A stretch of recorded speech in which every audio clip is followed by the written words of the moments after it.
All right. Inhale the good shit. Exhale the bullshit. All right. Welcome to Pizza, Beer, and Life.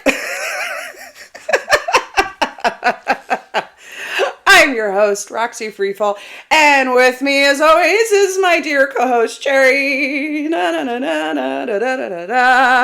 And we are here to eat pizza, review beer, and to tell you how to live your life. Yay! Yay! How are you today? I'm here. Yeah. I'm tired. I'm tired. I'm here. We're very tired. Yeah. We're very tired peoples. So, but it is okay. So, It is okay. Because we have beer. So, I guess we'll just get right into the beer. Because I don't have any special announcements for this week. Although, fun factoid. Oh, actually, to follow up on the last podcast where, my favorite fact, right? It's not my favorite fact, but I did find out today that, and we're, just for order's sake, we're taping on January 12th, right? Britney Spears' Hit Me Baby One More Time was released on this date in 1999. Wow. There you go. So, if you needed to check in. Forever ago. I know. So, if you needed to check in of how old you actually are. See, for me, it doesn't feel like it was forever ago. It feels like it was, just a little while ago.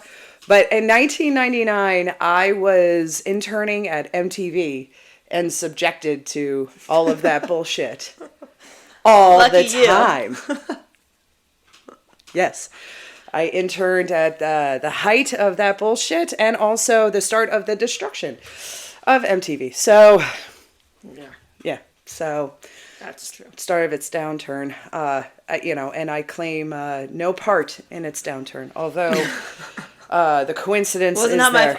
It was not my fault. Was not my fault. I did try my best, but unfortunately, went that way. Anyway. I digress. So, today's beer, is from a brewery called 19, oh my gosh, I'm already screwing this up, 1623. I can read good. It's from 1623 Brewing in Eldersburg, Maryland, and it is a cannoli milk stout. So my Italian is either going to jump for joy or is going to be deeply disappointed. So it's Vacaros? Is that how you pronounce that? I don't know. That's probably how Vacaro. Yeah, Vacaro's Cannoli Cowboy, and it's like I said, it's cannoli milk stout. There you go. There's a can. And, so it's actually, for a milk stout, it's actually really low alcohol by volume. It only clocks in at 4.5%. So, for a stout, that's pretty light. So, hopefully, I don't know, that has me a little concerned, to be honest with you, but we'll see. But a little bit about the brewery. Again, it's in Eldersburg, Maryland, which is not too far from here. It's a family operation, apparently, and 1623 refers to the number of miles between the owner in Eldersburg, Maryland, and his cousin, who's the co-owner out in Colorado. So there you go. Interesting. Little fun fact about the brewery. So I'll stop talking and let's just get right into this, shall we? Yes, we shall. So, all right. Let's see. All right. Batgirl? Yo, how's it? I've got Wonder Woman, as is tradition. So, dear God, my pour is terrible. Look at you. I swear I can pour beer better than this. I have a lot of head. Oh, that's what I said. That's what she said. Yeah, I don't know yet. Hold on. Yeah, I mean, doesn't have a very strong nose. No. To it. Oh, God, please don't disappoint me.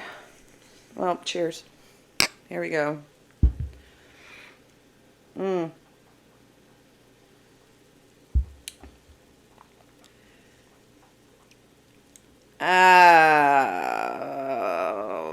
I don't know about this.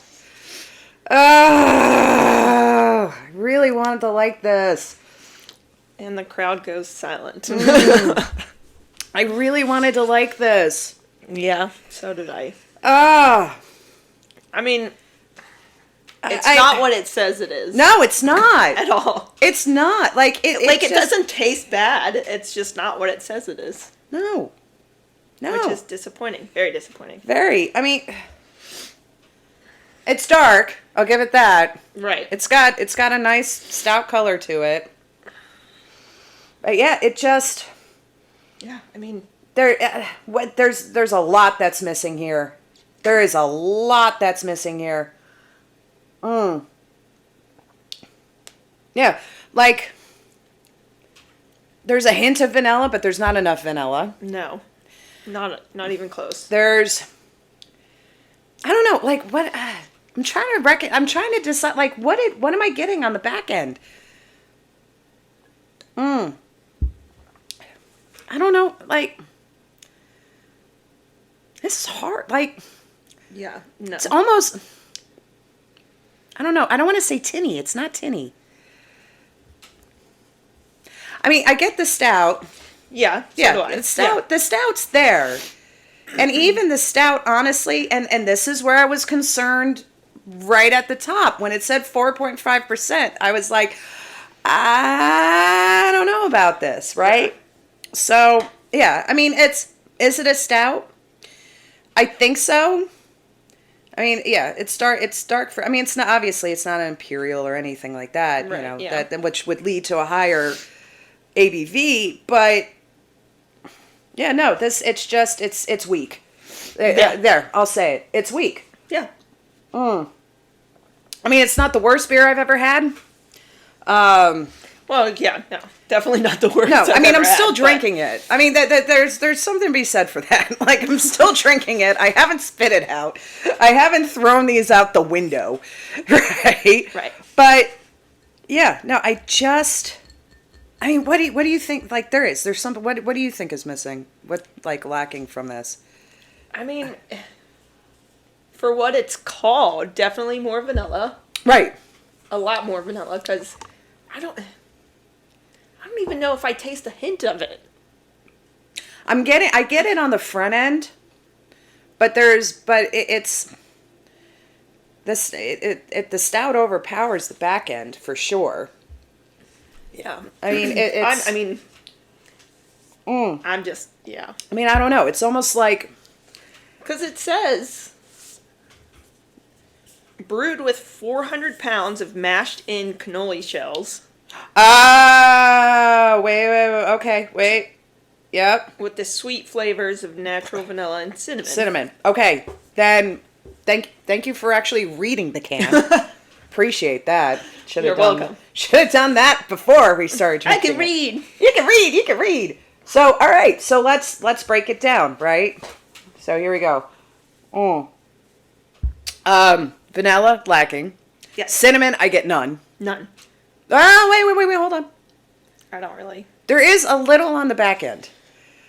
I mean, you have to reach for it. If you I didn't, know, I'm trying to reach for it, but I'm just not getting it. If you didn't say, I'm just not getting anything. yeah, if you didn't say that there was supposed to be cinnamon in this, I would not have been able to taste it. And as far as the shells, I mean, yeah, I guess on the back end, a little bit of cinnamon, but I mean, that's still lacking. But I mean, as far as the shells are concerned, I mean, here's the thing. Here's the thing about a cannoli shell, right? It doesn't have that, like, it has taste to it, but it doesn't have a lot of taste. The taste comes from the cannoli filling. Correct. Right? So, I mean, all the shell is it's basically a pizzelle, right? Yeah. Which is like almost like a vanilla cookie. So you would want to have more vanilla in this. Yeah. So I think just not made with the anise Right. that most people make. right, and I Put think in the pizzelles. right, and I think yeah. So the review of this beer, yeah, no, 2 thumbs down, unfortunately. Still gonna drink it though. Still gonna drink it because it's in the glass, and we don't waste good beer, or actually, I should say we don't waste beer. You know, even Don't if it waste tastes, alcohol. even if it tastes fun. You know, I mean, it has to taste really bad in order for me to toss it. So, Yeah. but would I get this again? No. No. And you know, I mean, this it's disappointing because you know I had really high hopes for this. I was really excited when I saw it. And now, I don't know, like, I feel like, Womp womp. yeah, definite womp womp. So I guess, you know, they can't all be winners. And to anybody who, you know, has watched our previous episodes, you know, where we have, you know, given favorable reviews to, I think, 3 out of 4, because the Oktoberfest kind of landed weird, too. Yeah. But this is proof positive that, one, yeah, we have never had the beer before. We try it for you, and 2, yeah, we will give a bad review, and this did not this did not Didn't make the cut. did not make the cut. So like, I don't know, maybe suggestions. If they had just if they didn't label it a cannoli milk stout, that would have been better, because it's not. Is it a milk? I don't even know if it's a milk stout. So if you have any Italian friends, do not give this to them. Don't be like, hey, paisan, like, I thought you might like this. No, you'll be kicked out of the house. Yeah. You will be excommunicated from the family. Do not do it. Don't. Yeah, this. Yeah, I know my family would be like, "What? Yeah, why the hell The did you shit bring is this? this?" This is what the fuck? Yeah, no, this is definitely a what the fuck beer. Yeah. And it's a shame, you know, because like I said, I had high hopes for it, and yeah, we both were like, let's have some fun, you know, looking at the choices for the day. We're gonna have some fun, and yeah, and we chose wrong. Yeah. So anyway, 1623. You know, I'm not gonna give up on this brewery. You know, I mean, hopefully, you know, I'm not sure exactly what their flagship beer might be. I don't you know, maybe this was an experimental. We don't know, but I mean, I think I have heard of them before. Yeah, I've heard of them I'm just too. not sure if I've had any beers other than from that. them. But yeah, no, I would not get this again. So that sucks. Yeah. Sorry, folks. Hoping for better. See? Face of disappointment. All right, move on. But we're still going to drink it. Yeah, of course. Because we're going to power through. It's beer. All right, next up. Quick questions. Da-da-da-da-da-da-da-da-da. All right, so first one. If you were a sitcom character, what would be your catchphrase? I struggled with this one. Oh, wait, did you actually think of one? I think so.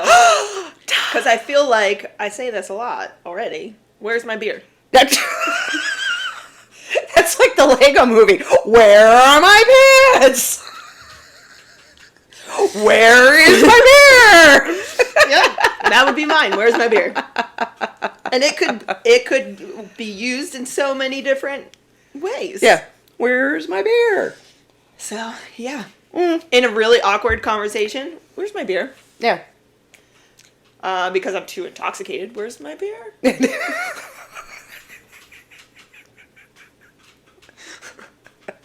Somebody gives you bad news. Oh, but where's my beer? Just got off of work. Where's my beer? No, I like it. That There we one's go. good. Yeah. I dig it. Thank you. I think mine would be not for nothing. Okay. Because I say it all the time. So That is true. yeah, I do. is true. I say not for nothing more than I should. Yeah. And also fillers. Like, Yeah. you know, actually, that's another one between You know? not for nothing and you know. But yeah, not for nothing. Yeah. So that would be mine, because I do. I overuse that phrase, and I am more than well aware of it. So those of you who know me outside of this screen, I already know. So shut up. All right. Next question. What would be your elevator pitch to aliens for why they should abduct you? I mean, yeah. Because Anyone who gets inside this brain is going to have a good time. They might be a little scared. I might scare the aliens away. They'll be afraid of me rather than me be afraid of them. That's not wrong. But I know sometimes, like, I'm afraid to be in my own head sometimes where I'm like, how did I go from that to that? Like that. So wait. But the question is for why they should abduct you. Yeah, but they usually, like, do experiments on you. Oh, okay. All right, so you're going to the experimental side of things. Okay. All right. Because I feel like that's what I think of when I think of aliens. They're like, pick that one, because they look interesting. Because you want an anal probe? I mean, don't knock it till you try it.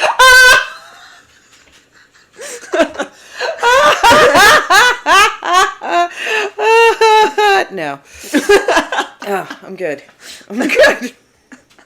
That's a negative Ghost Rider. Okay, well, you know. But yeah, I was thinking like experimental. Okay.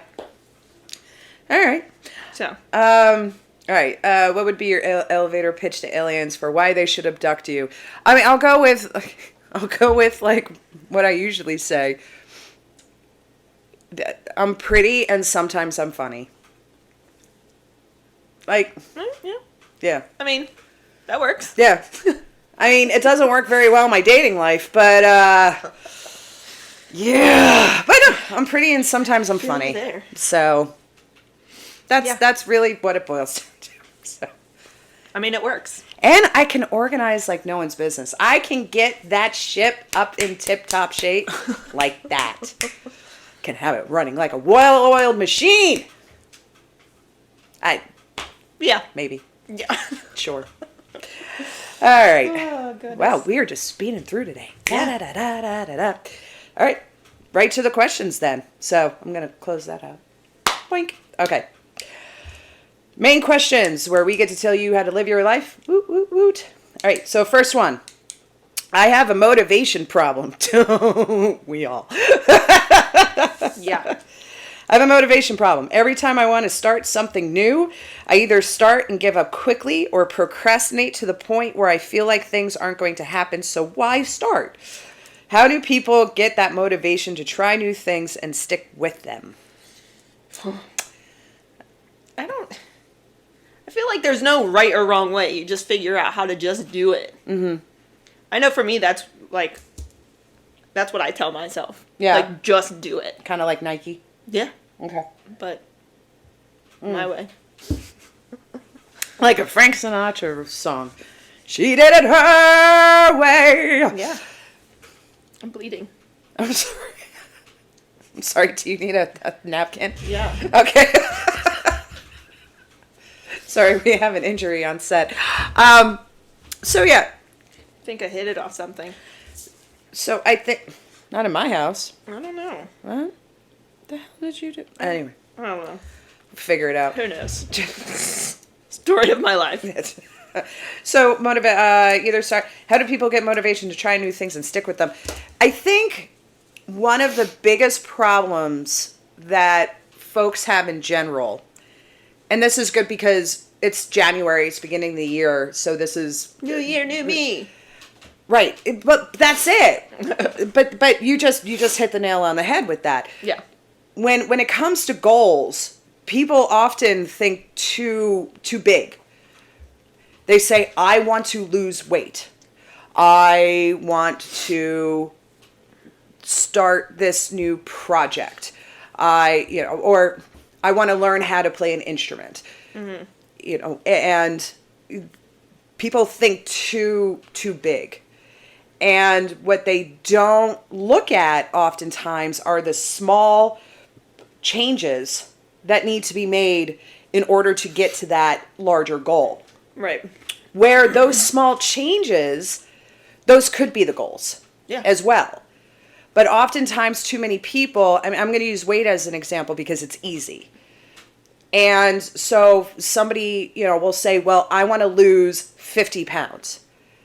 And that's all they're thinking of. So yes, I mean, if you're constantly thinking of the big number, if you're constantly thinking of the 50 pounds, yeah, you are going to lose motivation because you're not going to lose 50 pounds overnight.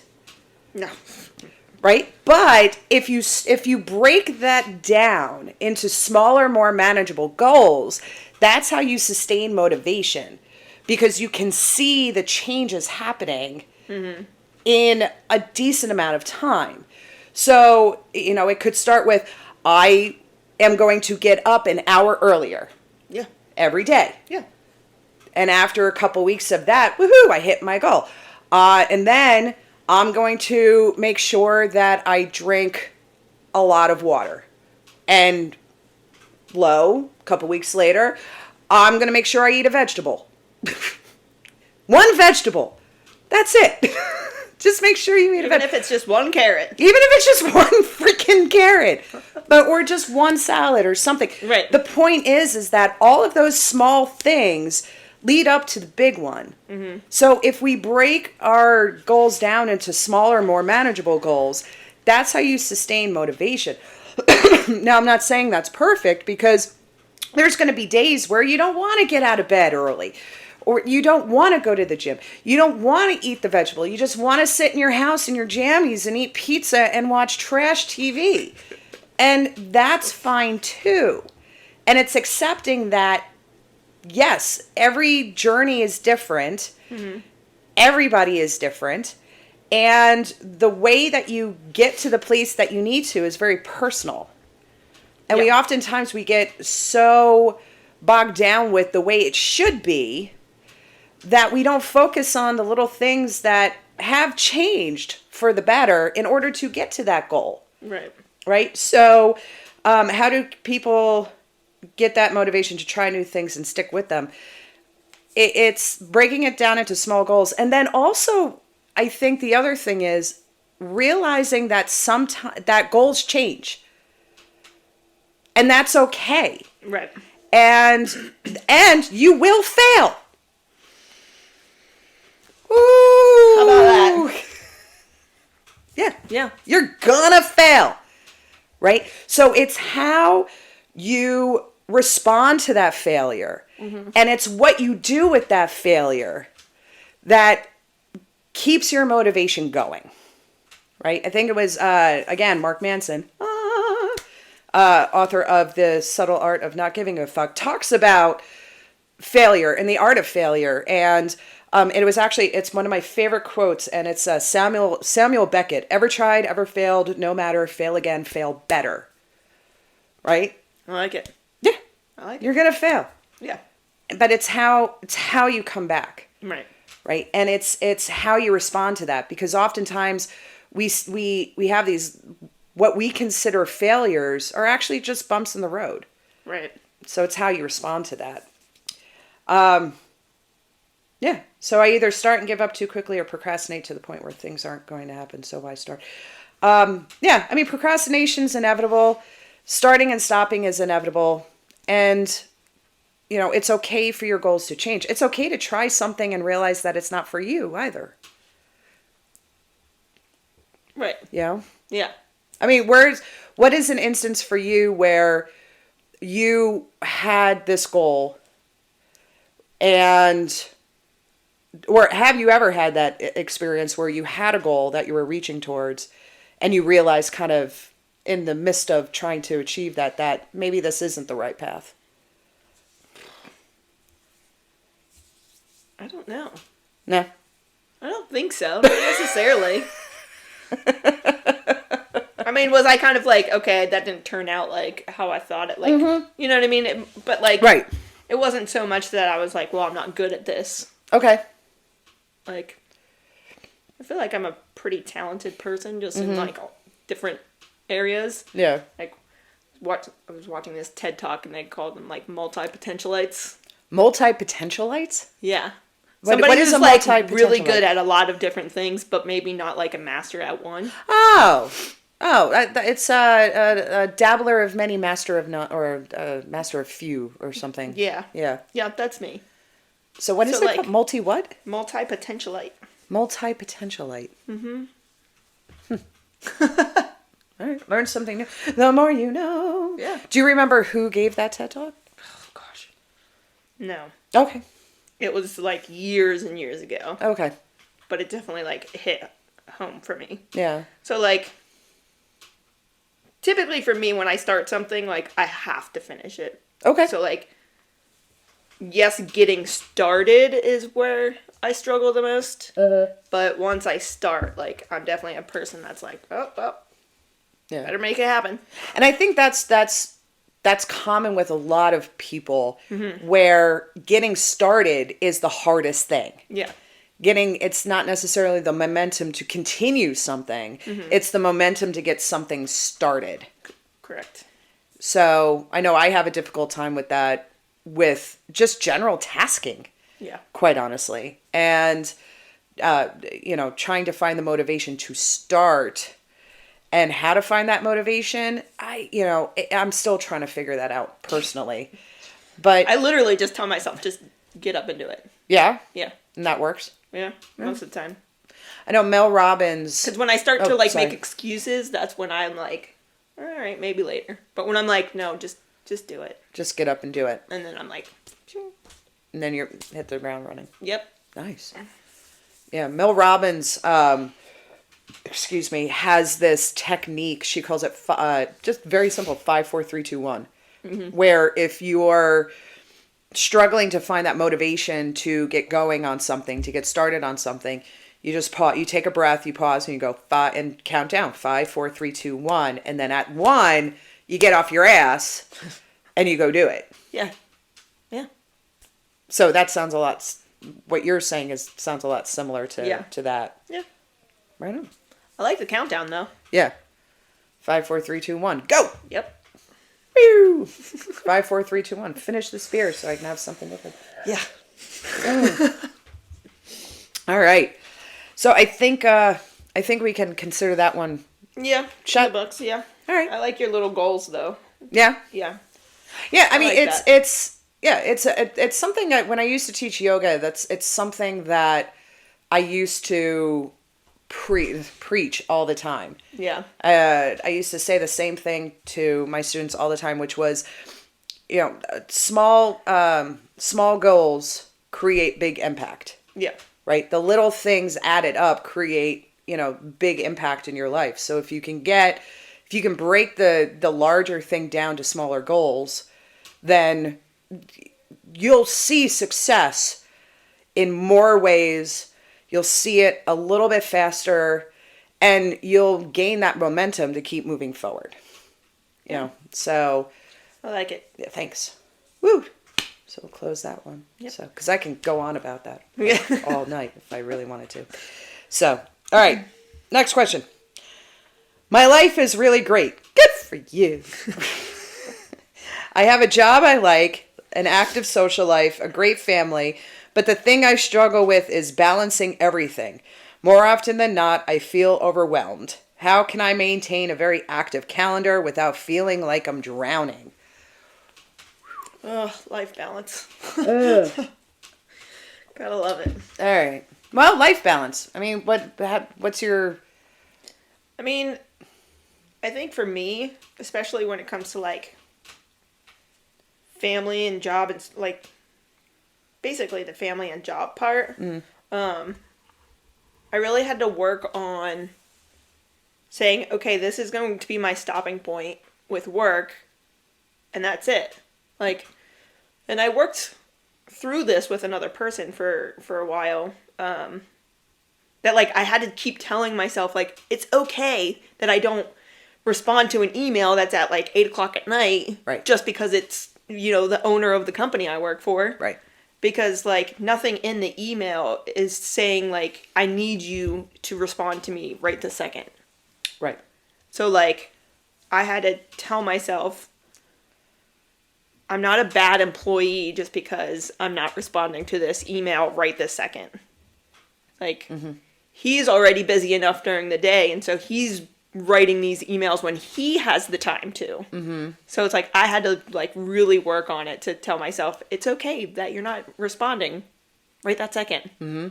So I have definitely worked on that, like the job balance and just like regular life balance. My family's in Pennsylvania, and I wouldn't say that I'm like super close with them. Mm-hmm. And that's okay. Like, I don't have to be. So for me, like, even when I was still back home living with family, I didn't have to do, I mean, I have a great family and I love them dearly. It's not that I don't love them or enjoy spending time with them, but like, I wasn't telling myself I have to do every single thing that they were doing together just because they were doing it together. You know, like, they're not going to love me less because I chose to stay home instead of going over to my aunt's place. Right. And that's that's, and staying at home instead of going out with friends. Right. You know, like, it's okay to, you know, like, if you're not going to disappoint people just because you decided to, like, not do something. Mm-hmm. So I think that's, like, how I balance things, is making sure that, like, I'm in a good headspace with my decisions on, like, whether I go out with friends or go home to visit, you know, family. I'm okay with not answering the stupid email at 8 o'clock at night when I started answering emails at 7 in the morning. Yeah. And it sounds like, it sounds like what I was also going to add is it's about boundary setting. Yeah, absolutely. So, yeah, because what you're saying, you know, it's setting those boundaries in all of those areas of your life. Mm-hmm. So, you know, the first person it starts with is you. Mm-hmm. And having the respect for yourself to know what you want and create those boundaries for yourself so that you can maintain a, dare I say, balanced lifestyle. And I mean, I'm not saying this from a place of, oh, I figured it out. I mean, I have times of overwhelm myself. Everybody does. But it's about setting those boundaries and learning the most powerful word on the planet and using it, which is no. It's learning how to say no. Because and I think most people have a hard time with saying no to things because generally as human beings we don't want to disappoint anybody, and I think that we feel like we're disappointing people every time that we say no, and that's not the case. I mean, yes, there are going to be instances where you just can't do something and it might disappoint somebody and you have to be okay with that. But I'll be honest, 9 times out of 10, that disappointment's temporary, especially if you're honest with people. You know, don't lie about your no. Yeah, don't even go down that hole. Don't, like, if somebody says, you know, hey, something as simple as, hey, there's this party going on next weekend. Well, actually, not even next weekend. Let's dial it back. There's this party tonight. Do you have plans? This is always a big one for people, right? So, do you have plans? And sometimes those plans are just sitting on your couch and eating pizza and watching trash TV. Those are still plans, right? It doesn't have to, like, your plans don't have to be, hey, I'm going and doing this thing. Sometimes those plans are just, I need to sit on the couch and just be so I can fill my cup, basically. Yeah. And so somebody says, hey, you want to go to this party tonight? It's completely fine to say, you know what? Thank you so much for the invitation, but I'm really not up for it. I think I'm just going to stay home tonight. But please, you know, think of me the next time there's something going on. Right. Don't make up something just because you feel like you need to have that filler. And the other thing is that now that I'm all of a sudden the brain is churning on this, you don't even have to tell them what you're doing. You can just say, I'm not available tonight. Thank you so much for the invitation. And you know what? That's okay. Because most of the time, people do not give a shit what you're doing if you're not doing it with them. Nobody cares. No, it's true. Yeah. If you get an invitation, I am on a roll right now. If you get an invitation to that party, that show, or whatever, the only thing the person who invited you is interested in is whether or not you're coming. Your excuse, your reason for not being able to be there, They do not care. Right? And I know that sounds so fucking harsh, but it's true. You get that wedding invitation. The bride and groom don't give a crap why you can't make it to their wedding. They just give a crap that you're not going to be there, and it sucks. Oh, well. Yeah. They don't care that you're going to be, doing this, that, or the other thing. Right? What they care about is you. And, what they care about, if they're true friends, they'll understand. They care about you. They care about your presence, right? And if there's something exactly. if there's something, I know, I'm fired up right now. If there's I can tell. I know, but because I like this topic a lot.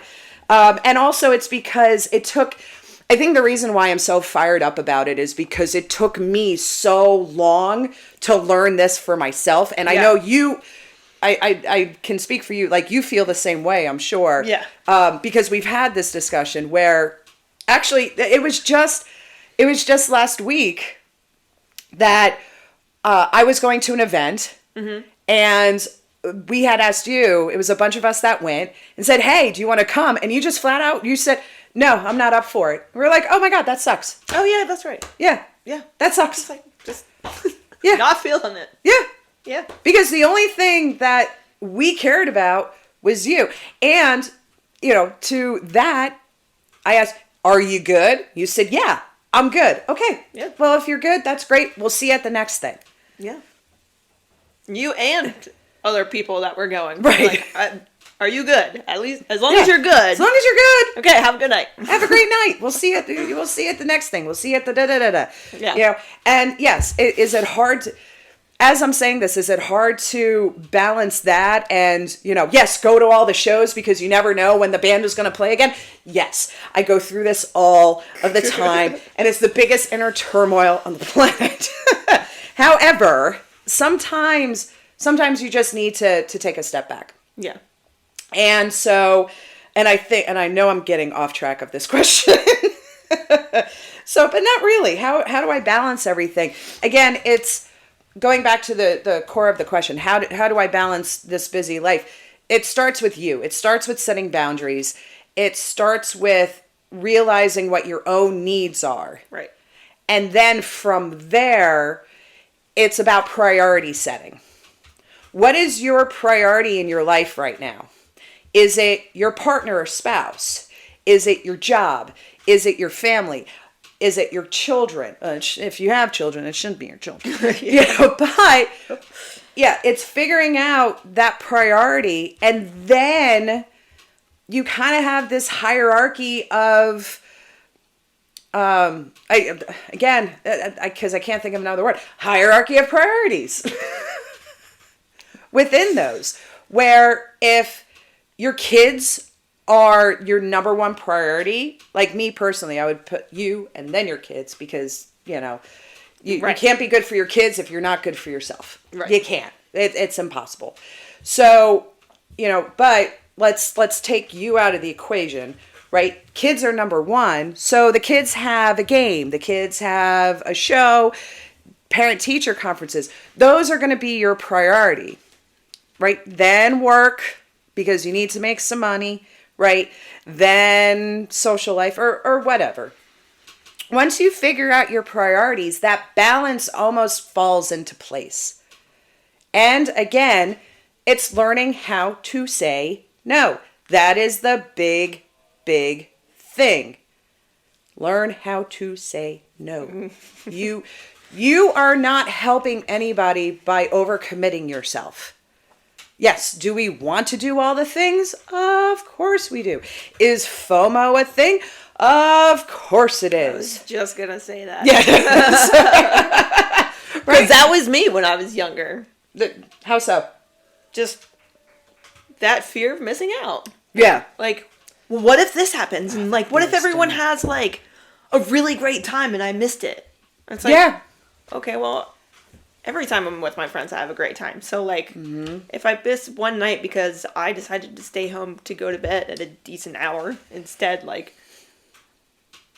are you going to die? No. I'm not going to die. I'll be fine because I have plenty of other memories with, my family and my friends. So it's like, but yeah, when I was younger, I was just like, go, go, go, go, go, go, go. All of the time. I mean, I still can't be like that. Yeah. To this day, but. Yeah. Like, for me, I don't feel that way. Like, I don't have that fear of missing out anymore. That's good. Yeah. Because I still do. I mean, yeah, of course, like, when you see people, like, having a really good time together, are you like, oh, man, like, I wish I would have went. But then I'm like, oh, well, I woke up, like, kind of, rested. So yeah. That's nice, too. Right, because your priority, again, is you. And it's for you to feel better. Yeah, I mean, FOMO is real. And yes, are there times where, and this is where social media is such a fucking detriment, because we see things happening on social media, we see people having a great time, and we want to be involved in that. And, it's natural. It's natural to want to be more involved and want to be part of that crowd. Well, I shouldn't say everybody. I know there are some people who experience JOMO, which is the joy of missing out. Yeah. Right. That is a thing too. And, but yeah, I mean, it's sometimes, yes, it is difficult making that decision for yourself and honoring, yourself, your body, your mind, and saying, you know what, no, I'm just going to stay in tonight. And then seeing what happened at, whatever party or event, and seeing it's like, oh, well, I could have had a good time and things like that. But looking back and looking at how, I'm trying to figure out the straightest line through this, which I know I failed already, but still bear with me. But really, it's realizing how good of a time would I have had if I pushed myself to do the thing. Right? Yeah. The experience that other people have, it's not going to be your experience. Right. So if you need to rest. Going out and forcing yourself to do the thing just because you feel like you're missing out, that's not a reason to do it. Yeah. Because the time that you're going to have is going to be tainted by the way that you feel. Am I making sense? Yeah. Okay. So, right? It's, if it's, I mean, I get it, mental, but I know they might, again, I'm kind of, I talk in circles too, so that's probably why I get it. Yeah. We speak the same language. So, but yes, it's getting over, it's a bunch of things, right? It's about balance, learning how to say no, getting over that fear of missing out, realizing that, what you see. And also, here's the thing. What you see on social media isn't always the entire story. Ever. Like, yes, that show was probably great that you missed. I know that I have missed my fair share of really, really good shows. But you have no idea what happened. Right. The after effects. I can't tell you. People make things look really good on social media. I can't tell you how many times I have not gone to an event, a show or something, and then a couple days later have somebody tell me, girl, you should be happy that you missed that, because let me tell you what happened. And and so, yeah, sometimes it's good not being at, whatever the thing is. Mm-hmm. So, but again, going back to the question. All right. So feel overwhelmed. I know. Let's wrap it up. I was actually concerned we were going to run short. No. The more often I feel overwhelmed, how can I maintain a very active calendar without feeling like I'm drowning? Right? Again, priority setting. What's your priorities in your life? Learn how to say no, and being truthful with yourself too. So a lot of this, again, it's another central theme of this show. The first central theme is fucking talk to each other, that we always say. And this one, it's talk to yourself, not in a crazy way. I talk to myself all the time. Oh, I do too, but that's because we're both crazy. But it's more of being in tune with yourself, and that takes a lot of work. It doesn't happen overnight. Right? No, it definitely doesn't. It's a lifelong journey Truly. And you're gonna screw it up. You're gonna get into situations where you feel overwhelmed. I feel like, and the reason I say that is because there's times where I feel overwhelmed.